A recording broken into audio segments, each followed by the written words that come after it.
Bengal district में chief कौन होता है? कौन होता है? कौन होता है? किस कैडर का होता है? स्टेट कैडर का होता है। पढ़ के आइए, पहले पढ़ के आइए, जवाब दीजिए। पढ़ के आओ। जवाब दीजिए। ठीक है, आपका जवाब ले रही हूं। साबिर अली बोलिए।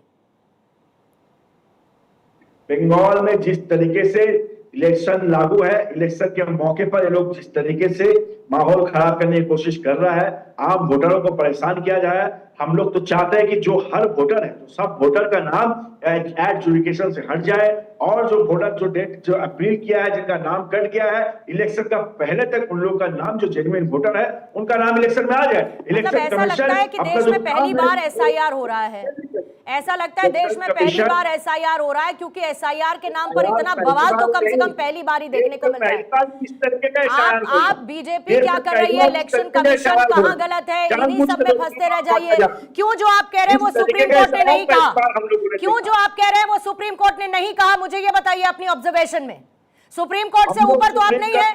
देखिए, इसीलिए तो सुप्रीम कोर्ट का है, सुप्रीम कोर्ट का अंडर आया तो हम लोग का थोड़ा न्याय पे विश्वास है, इसीलिए थोड़ा सा हम लोग मैंने विश्वास आया कि नहीं, कुछ लोगों का जेन्युइन वोटर का नाम मिलेगा। तो फिर सुप्रीम कोर्ट की बातों को जरा ध्यान से सुनिए। जो आज सुप्रीम कोर्ट ने कहा उसे बहुत ध्यान से सुनिएगा साबिर अली, तब समझ में आएगा कि क्या हो रहा है पश्चिम बंगाल में, क्यों हो रहा है पश्चिम बंगाल में, किसके नेग्लिजेंस की वजह से पश्चिम बंगाल में ये हो रहा है, किस मोटिव की वजह से हो रहा है, किसकी कॉन्स्पिरेसी है।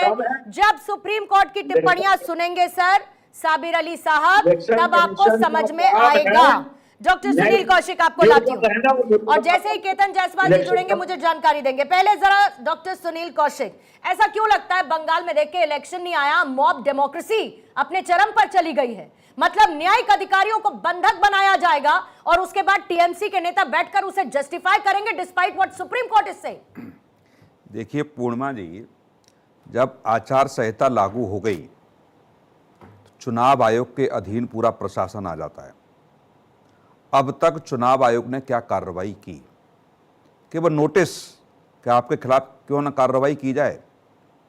अब तक मुझे लगता है कि निलंबित अधिकारी हो जाने चाहिए थे, अरेस्ट अधिकारी हो जाने चाहिए थे। यदि वो पश्चिम बंगाल की सरकार के निर्देश पर या पीछे के पर्दे से पश्चिम बंगाल की सरकार को फायदा पहुंचाने का काम कर रहे हैं, तो उन पर कार्रवाई करने का अधिकार चुनाव आयोग का है, न कि सरकार का।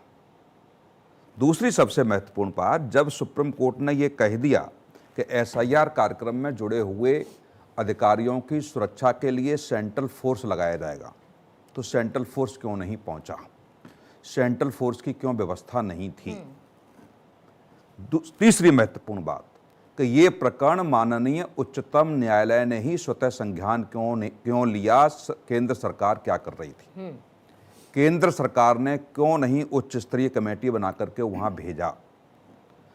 और चौथी सबसे महत्वपूर्ण बात कि पिछले 2-3 सालों से ही हम घटनाओं को देखें तो निश्चित तौर से ये बिल्कुल निष्कर्ष निकल के आता है कि केंद्र सरकार की एजेंसियों के खिलाफ, केंद्र सरकार के आदेशों के खिलाफ वहां की सरकार काम कर रही है।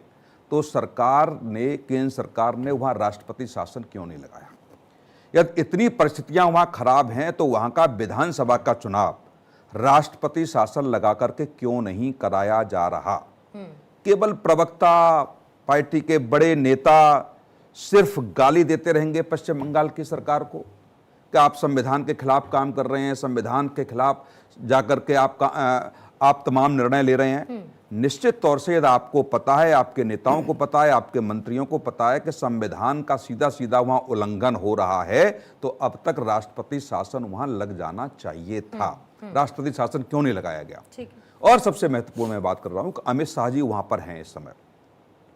अमित शाह जी की रैली में भी भारतीय जनता पार्टी और टीएमसी के कार्यकर्ता आमने सामने थे। कई जगह झगड़ा भी हुआ है, जो भी लाठी डंडे चले हुए हैं। केंद्र की एजेंसियां क्या कर रही हैं वहां पर? ये तो सब दिख रहा है कि उनके केंद्रीय एजेंसियों के खिलाफ वहां की सरकार काम कर रही है। राज्यपाल से उनकी नहीं बनी। पहले देश के इतिहास में पहला पश्चिम बंगाल का राज्यपाल जहां राजभवन में किसी महिला ने ऐसा आरोप किसी राज्यपाल पर लगाया हो। ये सब ऐसे प्रकरण हैं, इतने गंभीर प्रकरण हैं जिस पर चर्चा भी हम लोग नहीं कर सकते। लेकिन वहां इन सब बातों को रहते हुए भी यदि राष्ट्रपति शासन केंद्र सरकार लगाने में नाकाम है तो मैं पत्रकार होने के नाते सिर्फ ये समझ रहा हूं कि आप लुक्का छिपी का खेल केवल दिखावे के लिए कर रहे हैं, एक्शन के लिए मतलब आपके पास नैरेटिव कोई बिल्डिंग है, पूर्णिमा जी मुद्दे को जवाब ले बुनाओ और उसका फायदा उठाओ। बिल्कुल। ऋषभ तिवारी जवाब देंगे। बिल्कुल। इसी बीच में केतन जायसवाल भी हमारे साथ जुड़ चुके हैं। केतन जी, आपका भी स्वागत करती हूँ। पूर्णिमा जी ऋषभ। प्लीज जवाब ले।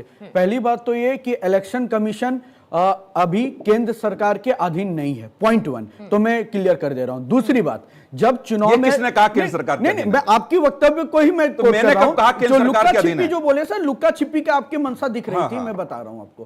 पहली बात तो ये, जब इलेक्शन कमीशन वर्किंग होता है स्टेट के अंदर, वो स्टेट गवर्नमेंट के प्रोटोकॉल के तहत वहां वर्किंग होता है। बिल्कुल नहीं होता, मैं बता रहा हूं, बिल्कुल नहीं अरे मैं होता, पूरा बिल्कुल बोलने नहीं दीजिए ना, होता, झूठ आप मत- गुमराह मत कीजिए। झूठ मत फैलाइए। मैं सेंटेंस क्या बिल्कुल। झूठ फैला रहा हूं, बोलेंगे वहां की तब सरकार सर- के अधीन होगा। अरे मैं जवाब तो देने देंगे तब पूरे अरे तो सेंटेंस आप के झूठ बीच क्यों में बोल बोल रहे देंगे। हैं? क्या झूठ बोल रहा हूं? अरे वहां की सरकार के अधीन होता ही आपका एजेंडा फेल हो गया तो मेरा एजेंडा नहीं है ये। एजेंडा मेरा एजेंडा नहीं, सही बात तो नहीं कहिए तो कम से बोलने कम। तो दीजिए ना, पूरा तो ऐसे सेंटेंस थोड़ी है कंप्लीट कि होने वहां- फ्रेज वहां की काटने। सरकार के आप अधीन फ्रेज तो काम काटने करेगा। बैठे हैं क्या यहाँ पे? नहीं, ब्रेकिंग ब्रेकिंग चलाना है नहीं, आपको। ब्रेकिंग तो नहीं फिर चलाना है। तो शांत रहिए ना, वहां मैं की complete कर सरकार रहा हूं। के खिलाफ मैं होता ही नहीं। complete- अरे भाई साहब, पूरी ठीक है, बात क्या बोल रहा था पहले मैं? सुन लेते हैं। आपको कौशिक जी, ब्रेकिंग पहले नहीं सुन देना ना लेते हैं। मुझे, कौशिक मुझे जी, पहले सेंटेंस सुन कंप्लीट लेते हैं। करना फिर है। आप- मेरे आप कहने का रखिएगा मतलब है बात। कि जो वहां के इलेक्शन कमीशन होती है, जब तक आचार संहिता, वही मैं आगे कोट करने जा रहा था, बीच में बोल पड़े, जब तक आचार संहिता नहीं रहता है वो state election commission as work करता है। दूसरी बात, जब आचार संहिता लग जाता है तो कोई अलग से अधिकारी जिले में, मंडल में नहीं बैठाए जाते। जो वर्किंग अधिकारी होते, कुछ को भेजा जाता है, लेकिन जो वर्किंग अधिकारी होते हैं वही एज इलेक्शन कमीशन वहां पे वर्क करते हैं। उसको सेंट्रल से मॉनिटर किया जाता है। ये एक जनरल प्रोसीड्योर होता है। लेकिन देखने का विषय है कि जो इल्जामात वहां के अधिकारियों पे लग रहे थे, जब उसका ट्रांसफर किया जाता है तो यही सो कॉल्ड लोकतंत्र का रक्षा कहने वाले पत्रकार हो, चाहे राजनीतिक दल हो, ये चिल्लाने लगते हैं कि ट्रांसफर पोस्टिंग काहे कर रहे हो साहब, आपको डर लग रहा है क्या? उस समय क्या दिक्कत हो जाती है? यही पत्रकार और यही कुछ लोग, अगर राष्ट्रपति शासन लगा दिया जाए तो देखो देखो देखो, छीना जा रहा है, संविधान खतरे में कर रहा है, हड़पना चाहती है सरकार। तीसरी बात, अब सुन लीजिए, और मैं अरे अब सुन लीजिए, मैंने आपकी कथा सुन ली। यहाँ कौन आप कुछ बोल के निकल जाएंगे ना, यहाँ पे नहीं चलेगा साहब, जवाब तो लेना पड़ेगा आपको। तीसरी बात, क्या कर रही है केंद्र की एजेंसी? जब ऐसा हो रहा है तो कहीं को नहीं एक्शन ले लेते? जब ऐसा हो रहा है तो सुनिए क्या कर रही है पूर्णिमा जी। बकायदा सिस्टम और नियम के तहत जब वोटिंग होती है और जब ईवीएम की शिफ्टिंग होती है और जब बूथ लेबलिंग होती है, तब जाके ये सेंट्रल टास्क फोर्स वर्किंग में आते हैं। और एक बात, सेंट्रल एजेंसी की डेपुटेशन बकायदा फोर्स में तब होती है जब वहां के नोटिफिकेशन डीएम देते हैं कि हमें यहां जरूरत है। इलेक्शन की डेट अभी नहीं है। रैलियों में पुलिस व्यवस्था वहां की सरकार की थी, जिसपे क्वेश्चन पूछा गया कोर्ट के द्वारा डीजीपी से, तो पूछा गया साहब, गृह मंत्रालय डायरेक्ट इंटरव्यू नहीं कर सकता इलेक्शन के दौरान। ठीक है, कौशिक जी जल्दी से जवाब देंगे। फिर केतन जी आपके पास भी आती हूं और क्षितिज जी मैं आपके पास कहना चाहिए था। करीब 50 चुनाव मैंने विधानसभा लोकसभा के करा दिए होंगे कुल मिलाकर के। ये मुझे मन सिखाइए कि चुनाव आयोग कैसे काम करता है। नहीं सिखा नहीं रहा हूं। आप अगर 50 करा के भी गलत कोट कर रहे हैं, अरे नहीं कर रहा ना, ब्यूरोक्रेट्स कैसे काम करते हैं। मैं भी बूथ एजेंट रहा हूं सर, हमें भी पता है। अरे आप बूथ एजेंट रहे होंगे, ठीक है। वहां का प्रशासन चुनाव आयोग के अधीन काम करेगा, तो क्या दूसरे प्रदेश से लाए जाएंगे ना? हर राज्य में